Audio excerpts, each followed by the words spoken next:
ఈ లోకమంతా శోక సంద్రంలో మునిగనని జనులంతా సిలువపై యేసయ్యా నీ మరణాన్ని చూసి ఆ సమయంలో ఏమి చేయలేని స్థితిలో ఉండి బోరున విలపించెనే ఈ లోకమంతా శోక సముద్రంలో మునిగిన నీ జనులంతా నీతిమంతుడు మరణించాడని నిన్ను నమ్ముకున్న మనుషులంతా ఆయన ఏ పాపం చేశాడని కొరడాలతో కొట్టినారు, తలకు ముళ్ళ కిరీటం పెట్టినారు, కాళ్ళకు చేతులకు మేకులు కొట్టినారు, ముఖముపై ఉమ్మి ఊసినారు.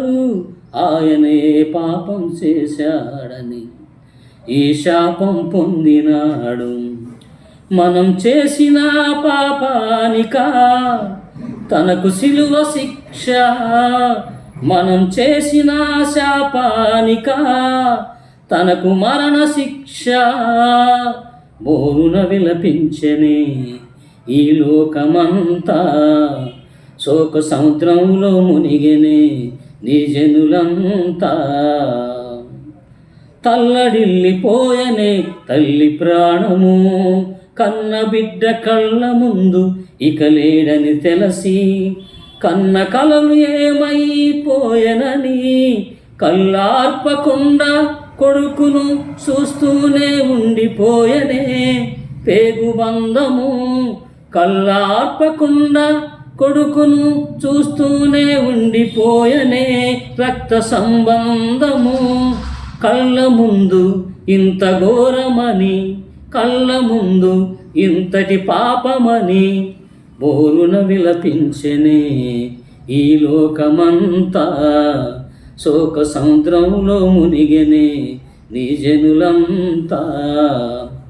ఏ నేరం చేశాడని ఈ బరువులు మోపినారు, ఏ నేరం చేశాడని ఈ బాధలు పెట్టినారు. ఇదెక్కడి న్యాయమని, ఇదెక్కడి ధర్మమని ప్రజలు తల బాదుకున్నారు.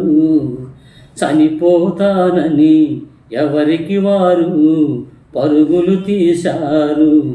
లబోదిబోమని కేకలు వేసి అరిచినారు, లబోదిబోమని కేకలు వేసి అరిసినారు.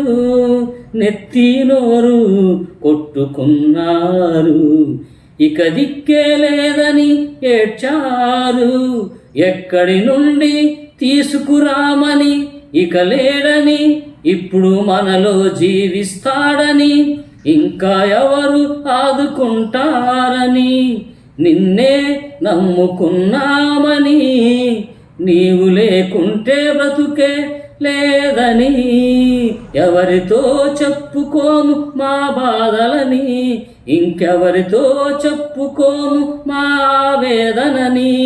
ఇక మా గోడు వినేవారు ఎవ్వరని, నీవు లేకుంటే మమ్ములనెవరు లెక్క చేస్తారని బోరున విలపించెనే ఈ లోకమంతా శోక సముద్రంలో మునిగెనే నీ జనులంతా.